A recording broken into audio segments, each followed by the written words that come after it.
Concerned African Women Theologians website, which the gender unit sponsored.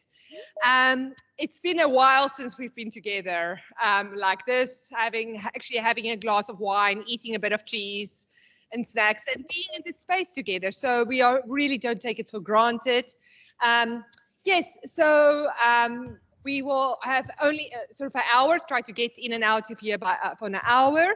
So let me just say, I'm just here to just kick us off and just say that actually Musa Dube, who just went over to the other side to join the colonizer, so who's now teaching in America and at Emory, so she's really reading the light there.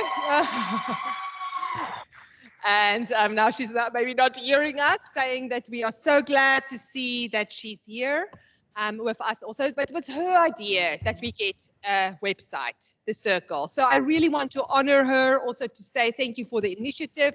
So us as gender unit then sort of took up the challenge, and actually Van Lola and then Marzaan Nagel, who's also here, sort of they collaborated and made this for us. So they will speak a bit later. So what we are going to do now is we will hear from a number of different of the presenters. So first, Aldine will offer us some words of welcome. And then we'll hear from Musa Dube speaking also about the circle and about its significance and what it's about. After that, Lola will show you a bit of the website and also speak about the possibilities of what there, show you a bit of that. And then Sophie Shirungoma, we are so excited also to have here. So she is from Zimbabwe, so she will also speak about the possibilities, what we can do with this, or also from a reception side in terms of one of our other chapters of the circle. And after that, we'll give some time for feedback from you and from people online, sort of ideas, comments, suggestions. And so we'll sort of take note of that, have some brief conversation on that. And then my colleague Nadine Beyers de Tooy, who is head of the Transformation Committee, so she will then offer some closing remarks or closing words of thanks. So, okay, so at that point, I'm going to hand over to Nadine. So we can sanitize.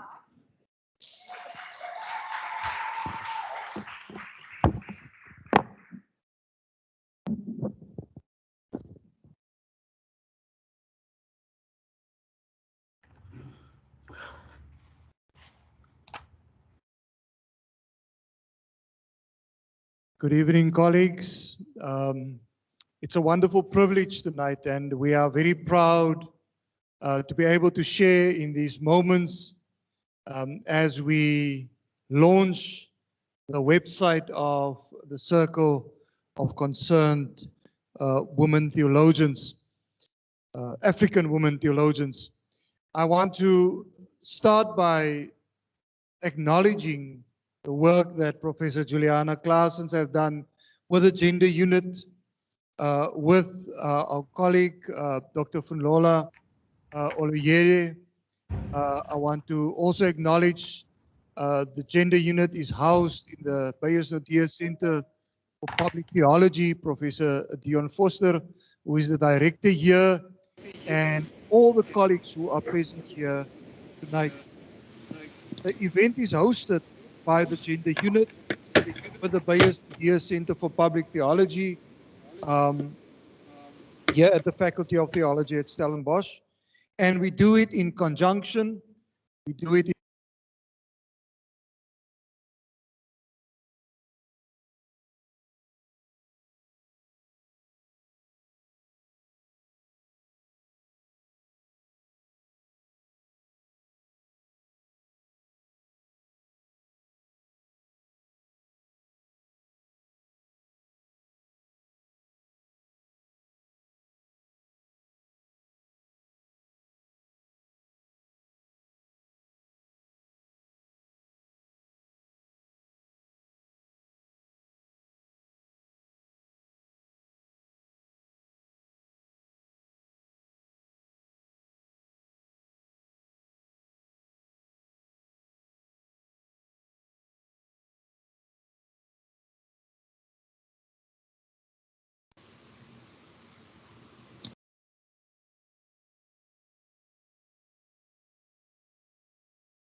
the work of Professor Dube by Tiniko Maluleke at UNISA, and we continue to drink from your wells. I would also want to welcome like I said, Dr. Funlola Oloyede, who will say a few words about the project, one of our research fellows here, one of the facilitators of the week of this writing retreat, and then also welcome Dr. Sophia Chirongoma, who is Senior Lecturer Religious Studies at the Midland State University in Zimbabwe. Colleagues, we are still challenged by the challenge from Professor Mercy Amba Odiyoyo. She observes, one of the earliest observations of African women theologians was that just as Western theologians tend to ignore the social and cultural locations of African women, African men theologians tend to generalize about Africa without including the experiences of women. This implies that even when the Bible is read, she writes, with reference to African culture, women tend to remain invisible, or worse, they are regarded as the source of all that is negative. Odiyoyo then shows through the narrative of the work of this circle of concerned African women theologians how they are in actual fact breaking this style of doing theology. The theology that Jean-Marc Ella from Cameroon calls the vocabulary of scholars and philosophers. But then they also break the style of theology from African male theologians and pastors acting as tribal chiefs. So this challenge is much more than adding just African to existing themes and existing courses. Professor Odiyoyo refers to a conscious critique of the legacy of colonialism, patriarchy. She refers to the emergence of literature on post-colonial theology, of which Professor Dube is one of the leading voices globally, but more pertinently, the rereading of the Bible by women, as indicated, amongst others, Professor Dube and Professor Teresa Okure. But I love, and this is where I want to conclude, she also refers to the circles where women are doing Bible study with women groups on local level. And this is the genius also of the circle, that it is not just an elite exercise. It is a journey with ordinary women in communities. And for that, I want to commend you, and we want to journey, we want to be challenged, and we also want to be transformed. Congratulations.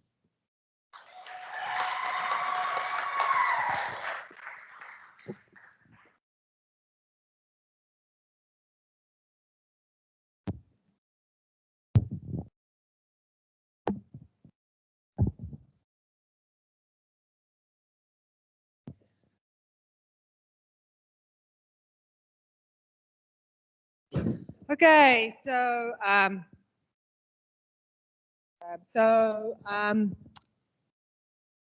we now give over to Professor Musa Dube, who thank you, Dean, so much for the very beautiful also words of welcome, and it's a privilege to be able to work in this faculty and work under Beyers Naudé in the space in the faculty that you create for us. And we now give over to Professor Musa Dube, who's very newly arrived in Atlanta, Georgia. So I would love to talk to you and hear how it is. But we miss you here in Africa, so come home, come visit. We need to talk also about you coming back here also, and yeah, but you always will remain a child of Africa. So, but we give over to you to speak about the circle, the history and its vision, and yeah, what we are doing here.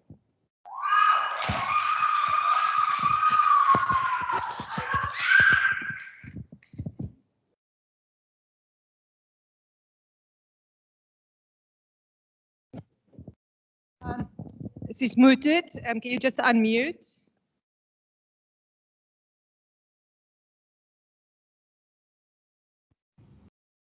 Hello?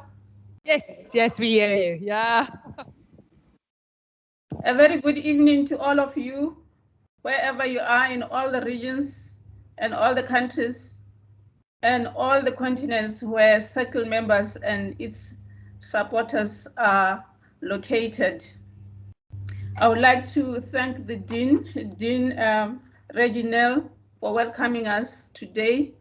I also want to thank Julie for hosting us, together with Fanlula for organizing this event, in particular for hosting the Circle website in their institution. To this, I want to thank the Dean and Julie and Fanlula for their work.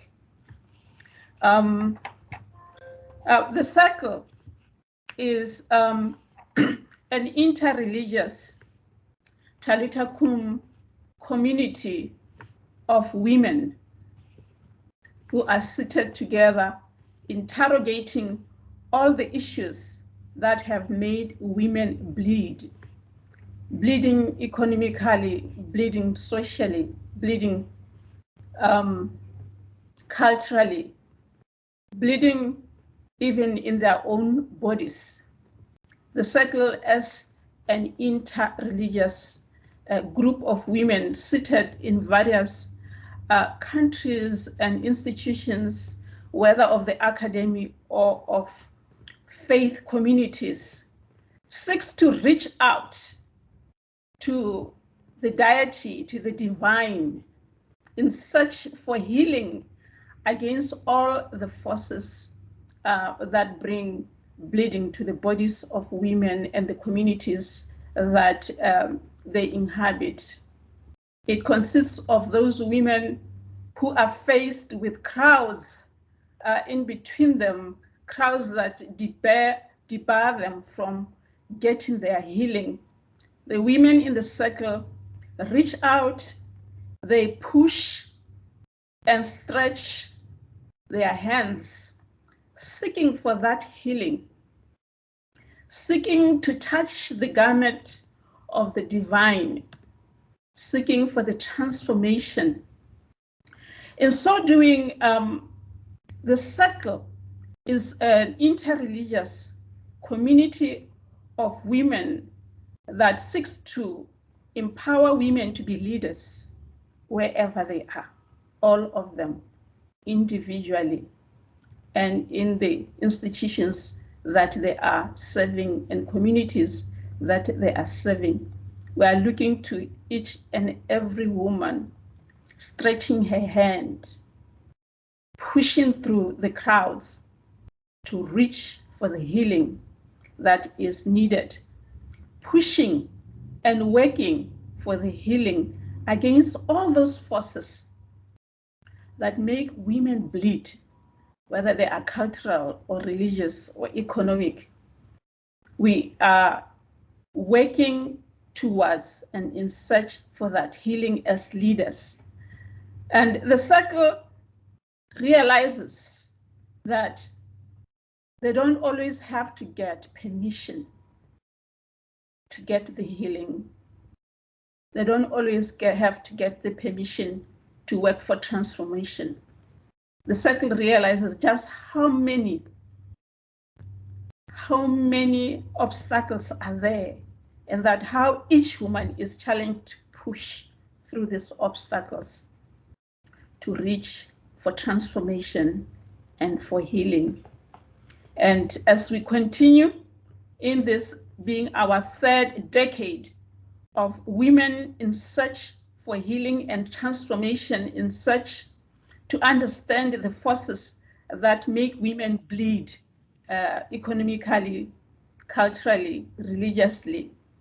In this third decade, we realize that it's been many years of bleeding, and that we need to tell our stories of how we have been bleeding, how we have been impoverished spiritually, mentally, and physically, and communally, with this bleeding, the exploitation that has marginalized us. Similarly, the Circle is not just consisting of grown-up women mature women in the academy and in the church or in the faith communities searching for their own healing and their own empowerment. Much more, and importantly, the circle is searching for those young girls, whether they be in our communities or in our institutions or in our classrooms, who also, due to the forces of oppression, find themselves lying dead. And the circle seeks to partner with the divine healing forces in working out and speaking out and calling out, Talitha kum, little girl, I said, arise. Arise from all the forces that keep you down, all the forces that undermine your humanity, all the forces that suppress your creativity and your innovation, all the forces that deny you your full rights. Where are the young women in our communities? How do we mentor them? Mentoring is a major aim and goal of the circle of concerned African women, wherever they are, whether they be in the academy or they are in faith communities. We want to work and walk with the young women, to hear them, to be participant in calling out Talitha kum. So mentoring is a major part of the work of the circle. Concretely, those women who are in the academy, from the beginning, the circle realized how women have been denied the right to speak and to be heard. Theology that was made through the experiences of men, denying the voice of the women. How do we tell the story of women who have been bleeding for many years and no one ever sitting to listen to them? What does it mean that the bleeding woman could touch the hem of Jesus and stop the hem of Jesus and tell his story? What does it mean that Jesus could stop and listen to her? The circle invites women to speak their stories within the communities that they serve, to theologize within their context, asking what has been making us to become bleeding women. So the circle invites women in the academy to speak the unspoken stories, to tell the unheard stories in the community. In so doing, to seek transformation. It's now 3 decades since the circle began the journey to tell the stories of bleeding women who are seeking healing and transformation from forces that make women bleed and silence them. Coming from behind and pushing through all the obstacles. For 3 decades, the circle has been researching about women in culture, African cultures, African religions, women in religions that are found in the continent of Africa, be it Christianity, Islam, Hinduism, and any other religion that inhabits the continent of Africa, and how it impacts the women. We have been researching now for 3 decades. We focused again on women in the HIV/AIDS context. We made that our theme and asked, how are women affected by religion, and how does HIV/AIDS impact the story of African women? How should we interpret our cultures, our religions, knowing that most of the time women are the patrons of religious cultures and institutions? we sought to find out how religion and HIV/AIDS impact the African woman. To research, we adopted this theme. We published books from theology perspective, from biblical perspective, from African indigenous religions. We did this for almost a decade. Now we have begun, let me just go back again. It wasn't only just the work of women in the academy, but also the work of women with the church or the communities of faith that they served. During this time, the circle reached out and trained religious leaders on the best ways of dealing with HIV, responding to HIV, interpreting religious texts in the light of the HIV/AIDS context. The challenge of HIV is not over at all. It continues to be a factor, and we are grateful that the circle contributed greatly, both through training leaders of faith and through researching in their academic spaces and through mentoring the younger people. Now we are taking on another theme, which we launched in 2019. This is the theme of climate change and religion and gender. We are asking the question of how is the African woman, wherever she is located in the continent or institutions that she resides in, how are they impacted by climate change, by global warming? And how do we think theologically in this continent, in this context? We have been working on this theme, and several books have now been published, mostly under the theme of Mother Earth, Mother Africa, and religion. So we have had books from African indigenous religions published already, a book from Mission on that theme published already, a book from biblical studies published already, and one that looked at Mother Earth, Mother Africa, and post-colonial theology. We are looking for, expecting another book in a month or so to come out, which will look at Mother Earth, Mother Africa, and theology. Be that as it may, that is our major research theme right now. Continentally, we were very much disrupted and hit by a new context that we didn't plan for or foresee when we undertook this theme, namely COVID-19, which hit us all hard, locking us down, masking us. We have now begun to think through this context of theologizing from a position of being masked, a position of social distance.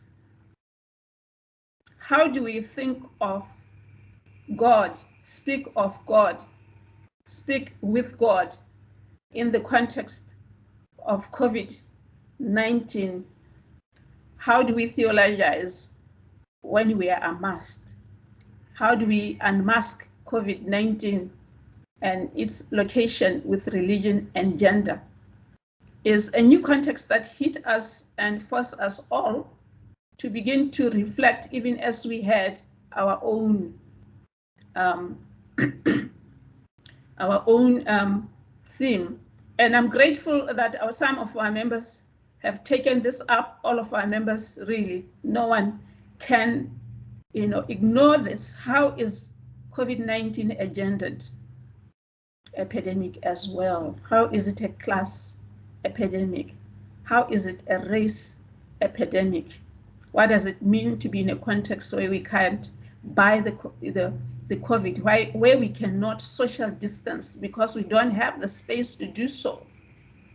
How do we unmask COVID-19? How do we theologize, think through, and read the Bible through COVID-19? I'm grateful that some of our members have already shown great leadership and published some book, and I note here the book published by Notondo and her co-editors and writers.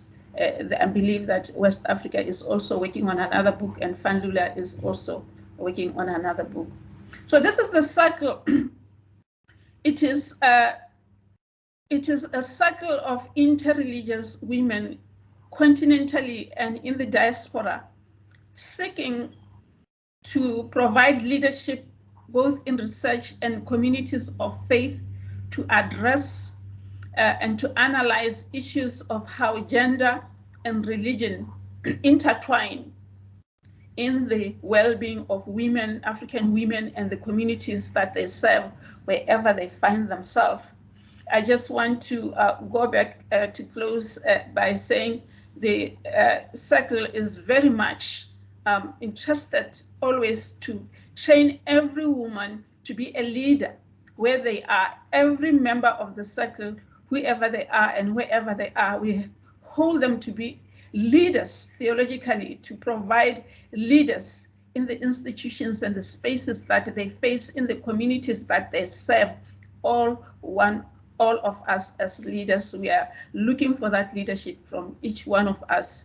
In particular, we are looking for those younger women who are rising, the circle being 33 decades old now. Our founders, the matriarchs as we call them, are now just about retiring or retired, and therefore we are looking for those young people that we have termed the rising stars of the circle to lead us, to light our way, to continue the race, to continue running the race that our founders, Ms. Odioye and the founding members, that the race they started, that they continue to run with this flame of theologically thinking about religious cultures and how they affect women and how we can reinterpret them for the empowerment of women. Today, I'm grateful for the Stellenbosch chapter, to Dean Nell, to Julie, to Fanlula, for taking this leadership up by setting for us the circle website. Because it's one thing to tell your story, but it is another thing to make sure that your story does not only get heard in your own corner or just by your walls, but how the world can hear the story that you are telling. So the website is such an important part of telling our stories, telling the work that the circle is doing, and therefore it's a very, very important platform for our aims and goals.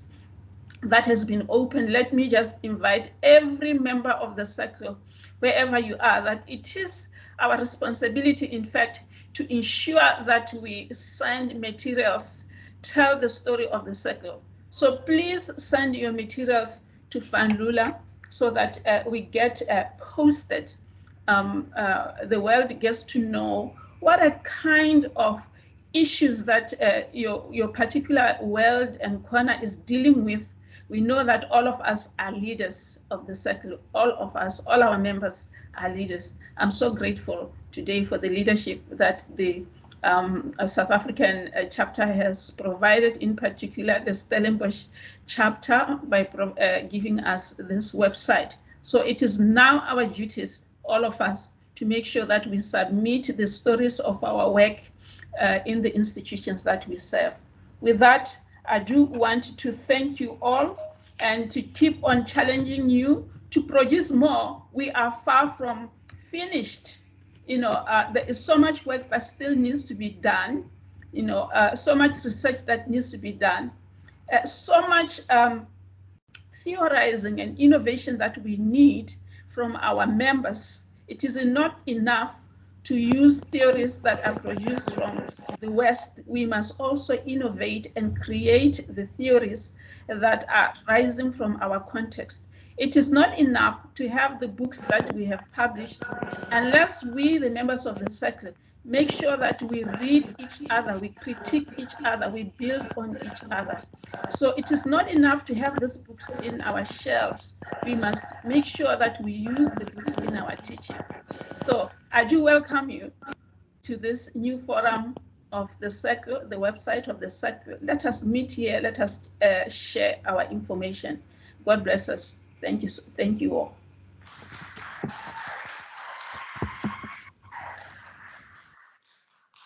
Oh, Musa, thank you so much. This was beautiful. Yeah, thank you for your leadership also, even from afar. Yeah, so you, over this past years, also through COVID, has really led us. So thank you so much for that. I want to now give over to my colleague, Falola Oliedi, who the Circle website is hers. So she's, it's been a wonderful work also doing that. So Falola, over to you.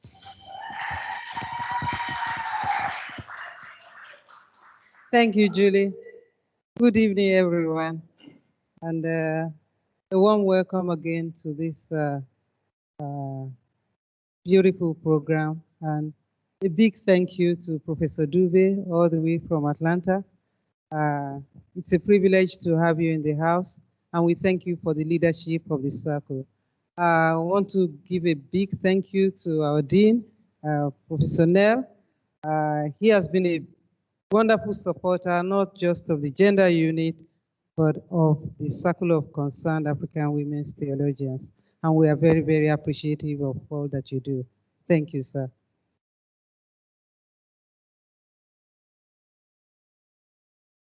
Okay. Is there something? All right. Our website has been cooking for a while. The person who was making a push for it was Professor Dube. It's like, no, we've got to have a web presence because we talk about Circle of Concerned African Women's Theologians for 3 decades, and maybe people hear of us, but you can't click on the www and get something that is institutionalized there on the website, on the internet. So she was pushing for it, but we knew, well, we got to have money, and then we got to have a web designer. So Julie, as resilient as always, said, no, we can do this, and our dean supported us. We thank God also for the director of the BNC of Stellenbosch here, Professor Foster. He also fully supported us. And then we went all out to say, okay, let's start gathering data for this. So Mazan has been wonderful. She put the, Mazan, would you wave? Thank you very, very much. You know how difficult it is to put something together in an era of COVID? You know, maybe when you are ready, then the other person is going through one thing or the other. So between the 3 of us, it was quite an issue, but Mazan was on top of it at all times. And the website is ready. So we have heard that women have been bleeding for generations, even before us and before the time of Jesus. But it's not just the bleeding that is a problem, it's the silencing as well.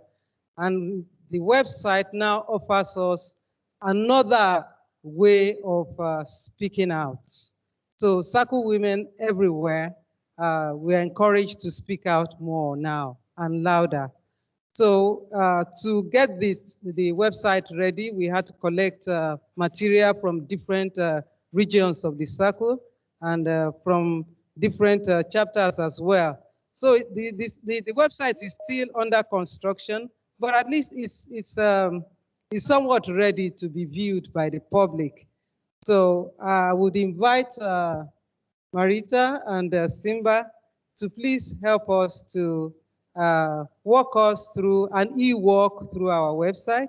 virtual work. So this is the home. And we can see the picture there of long ago, 1989. That second picture was 1989 when the circle was launched. So this is our home page. And that's our circle founder, Professor Mercy Ambauduyoye. Yeah, that was 1989. Can we go to About Us?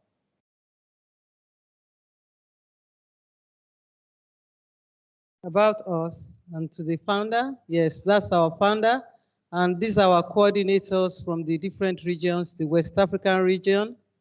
Those are the coordinators in West Africa. And then we go on to East Africa. There are many of them in East Africa.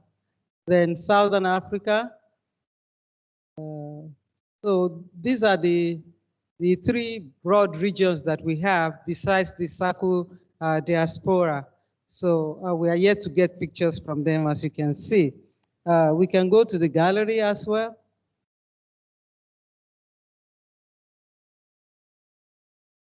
In the gallery, that was the 1989 launch in Legon in Ghana. Can we view some of the pictures, please?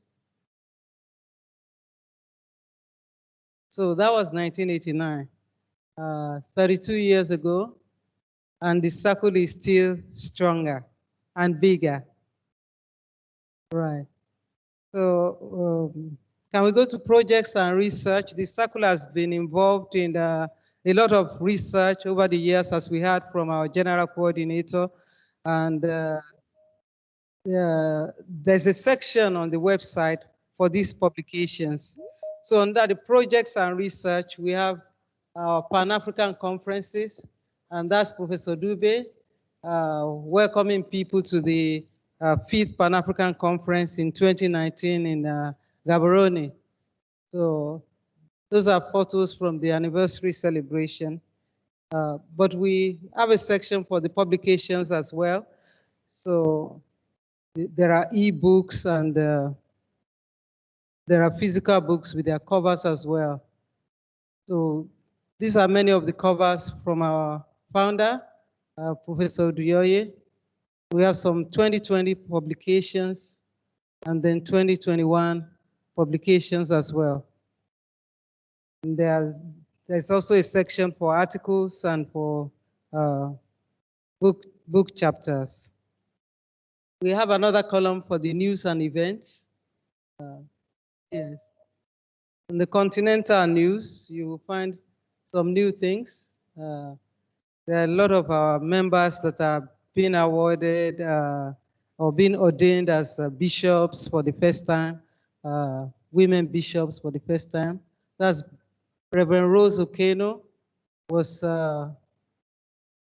ordained as bishop and in Kenya, and as the 5th African woman to occupy that position.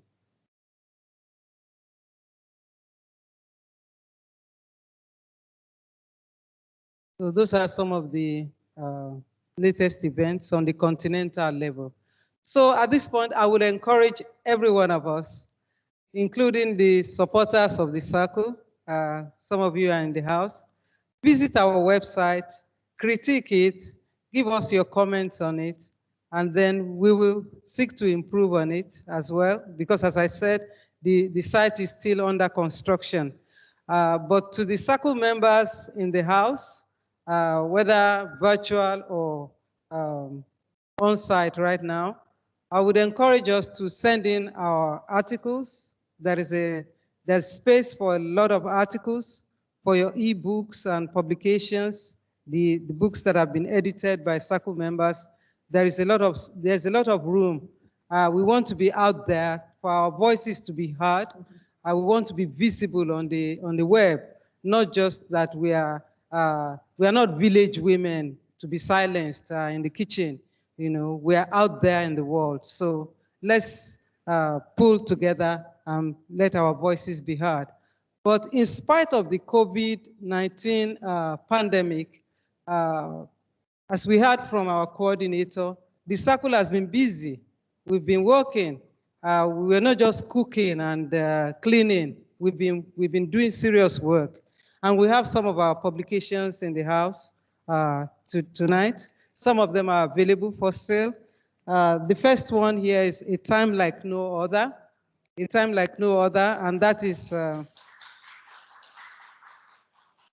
it's a beautiful book of people speaking out of their experiences of the COVID-19, and it's edited by our previous South Africa's SACU coordinator, Nuntando Hadebe, with Daniel Genrich, Susan Rakowski, and Nobesutu Tom. So we want to say congratulations again because this just came out. I have here also, this is available for sale outside if you want to pick up a copy, yeah. But I have here also another book that was edited by our general coordinator, Professor Musa Dube, and Paul Leshota. It's called Breaking the Master's Shitholes.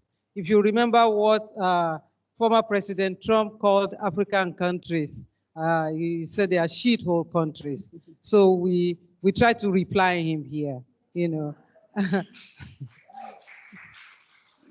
So it's doing theology in the context of global migration, and it's published in Germany by Evangelische Verlagsanstalt in Leipzig. You can get a copy to buy on Amazon. All right. Then we have another one by our own indomitable Juliana Claessens.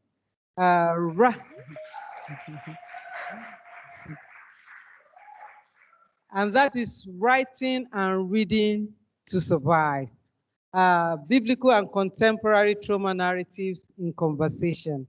Julie is a prolific writer, and this book, surely, it has something to say. If you've been going through trauma or you're in trauma studies, she will encourage you to write. So read this, it will encourage you to write. There are copies also outside. You may pick up one. Then there is another book here that is edited by my own CC here in the house. It's called Mother Earth, Mother Africa, and African Indigenous Religions. The editors are Nobuntu Pegzamatoleni, who is right here in the house. Proud of you, Sisi. Then Georgina Kwanima Boateng from Ghana, and Molly Mayonganize from Zimbabwe. Congratulations, sisters. This is good. We have another one in the kitty. This is a little bit older, but it's still very recent. That's Teaching for Change, Essays on Pedagogy, Gender and Theology in Africa. And that's edited by 3 SACU members who are all here. Juliana Claessens again, Charlene van der Vault, right there in the house, and yours truly. And the last one here is Transgression and Transformation. This is my very favorite. I'll tell you why. You know, Transgression and Transformation, Feminist, Post-Colonial, and Queer Biblical Interpretations as Creative Interventions. There's a lot of creativity that went into this book. And you know, if we really want interventions in the world that we are today as women, we got to be really, really creative and be able to think out of the box. And this book embodies that, thinking out of the box. It's an array of beautiful SACU women and SACU diasporan women. And it's also, of course, again, edited by Juliana Claessens and Crystal Mayer and yours truly. So at this point, I would invite Marita to scroll again, and then Judy. I think you've noticed I don't edit books without Finola. so yeah, she's a fantastic editor, so it's wonderful to work with her. Yes, I want to give over now to one of our coordinators from Zimbabwe, or the regional coordinator, Sophie Shirongoma, for, I don't know where to look, so look there, As for a response then also, yeah, and sort of thinking also about possibilities. You know, you heard what Professor Dubé said, this is a living document. This is a participation from all of you. But so maybe, Professor Sophie can also, Dr. Sophie can help us also thinking about that some more.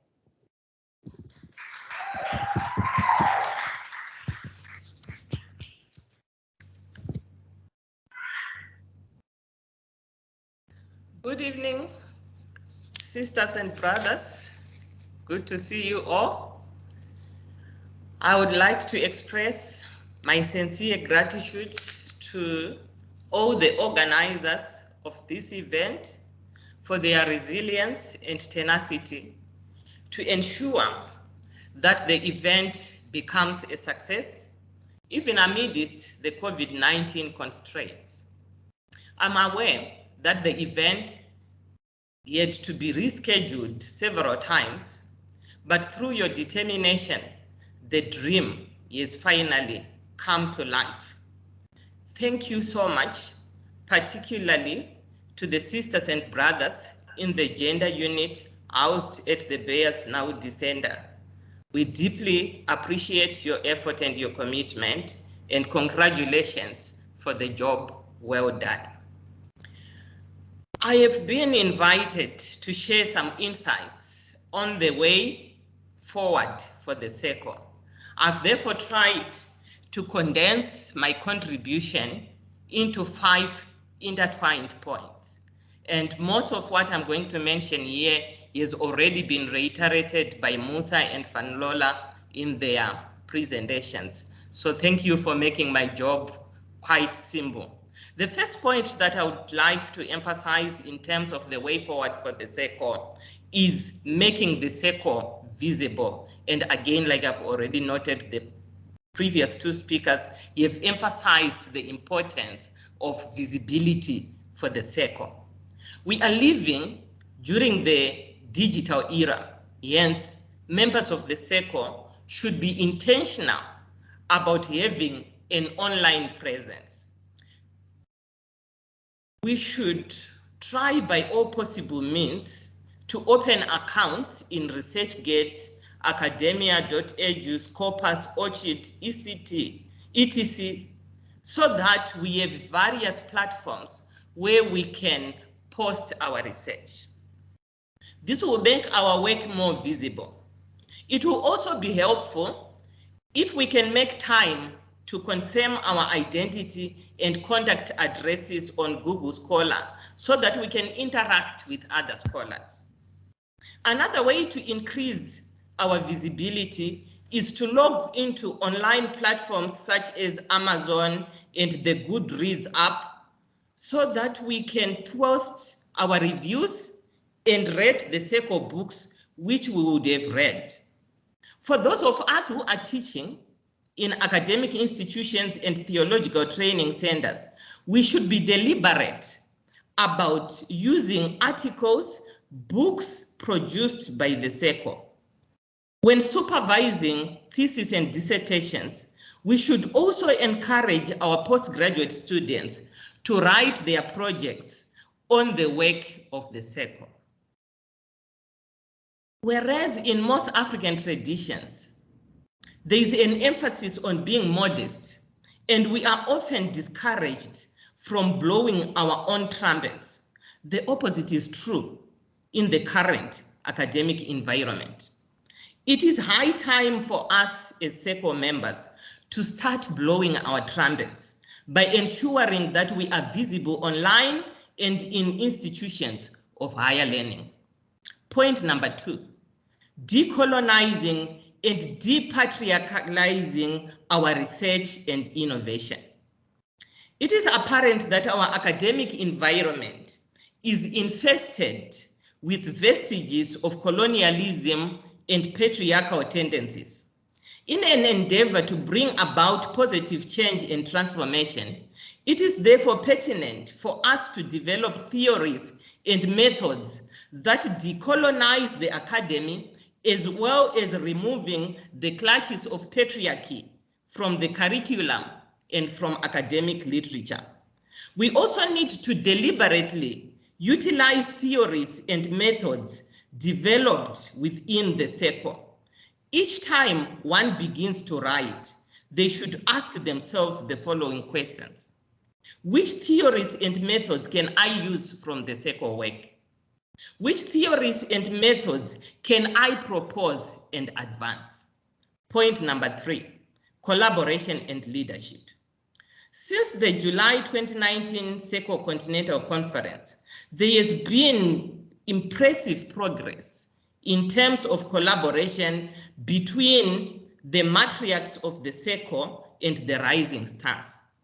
Through these collaborations, we have published several books and special journal issues. It is commendable that members are actively engaged in editing the books and journal issues, as well as authoring book chapters and journal articles. However, besides contributing to the publications which emanated from the 2019 conference, it would be awesome to see the rising stars from their areas of specialization, such as theology, ethics, biblical scholars, African traditional religions, etc., writing new book proposals, inviting other scholars to contribute, and finding publishers on the current research theme of the circle. We also need to come up with concrete and creative ways of mentoring new and upcoming scholars.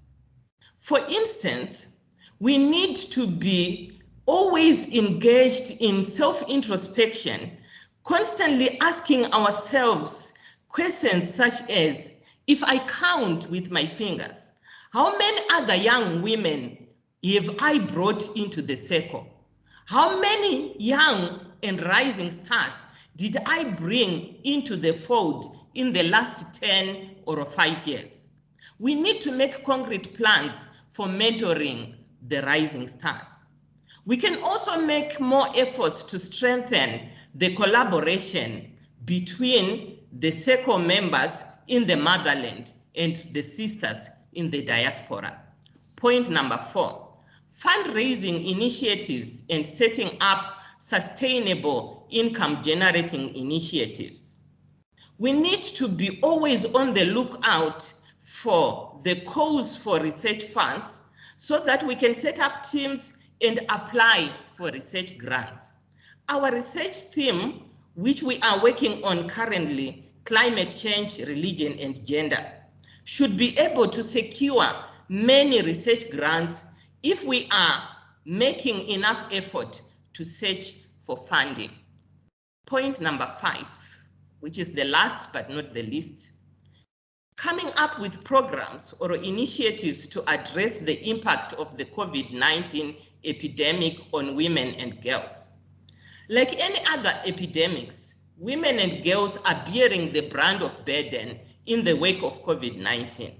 In the same way that the circle has made tremendous progress in responding to the HIV epidemic, gender-based violence, and other negative and harmful forces which dehumanize the humanity and dignity of women and girls, we need to actively provide leadership in our responses to the COVID-19 epidemic.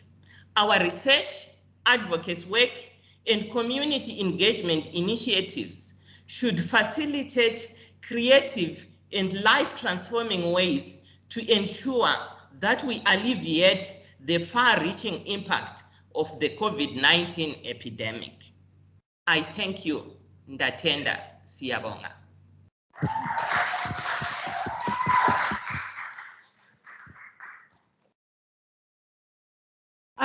Thank you so much, Sophie. This was beautiful and a wonderful charge also for the future, and an invitation to all of you to do what you do. Keep writing, keep forming communities, and use also the Circle website as a vehicle to do that. I promised people that we'll just stay on an hour. There's some other people with obligations, so I don't think I'm going to give some time now for conversation. But send us your email, send us your feedback to Van Lola at Sun. And she will also, so share that with us as well. And then I would maybe just say again, thank you to everyone, and the Dean and Marita and Simba for all that, and Charlene and Falola and Len who helped, and Dion. So everybody, and Estelle, it's been really a team effort. So thank you to all of you. And then I want to hand over to my colleague and friend Nadine Beyers de Tooy, who is a associate professor in development and at the faculty, but also head of the transformation committee, to just close us off and say, Thanks so much, Julie. And what an honor it is as a faculty to host the Circle tonight virtually and in person, and to be part of the launch of the website. I've already checked it out online, and more especially all that it represents. In the work of transformation at universities like ours, here at Stellenbosch University, the principles of the Circle can continue and do continue to inspire us to do theology in community, to acknowledge the ways that race, class, gender, and power intersect, to center the importance of story and the plurality of stories, and to advocate for flourishing that is rooted in justice.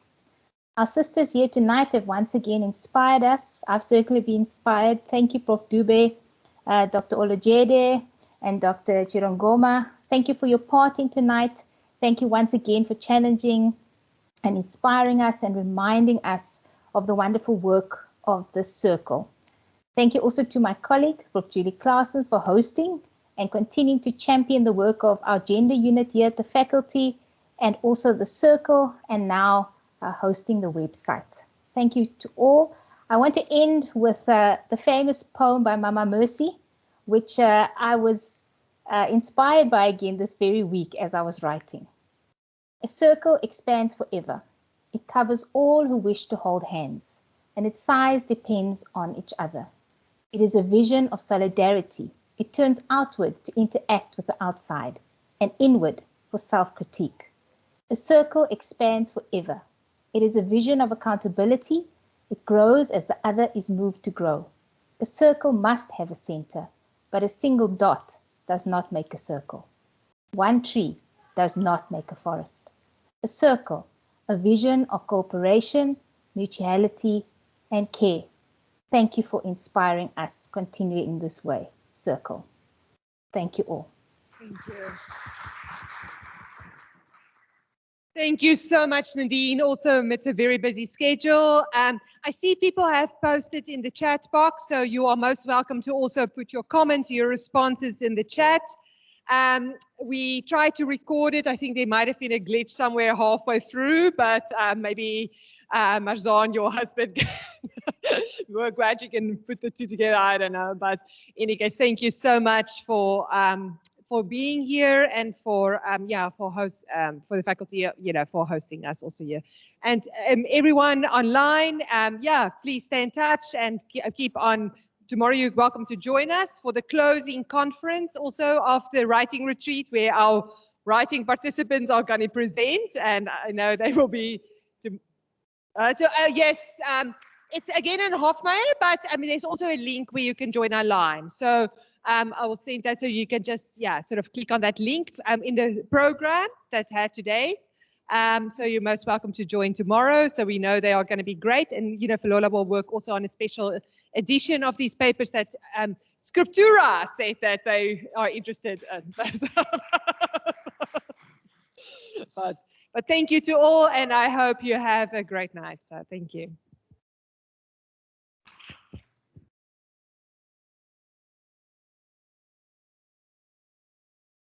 Thank you. So maybe just wait before you go out.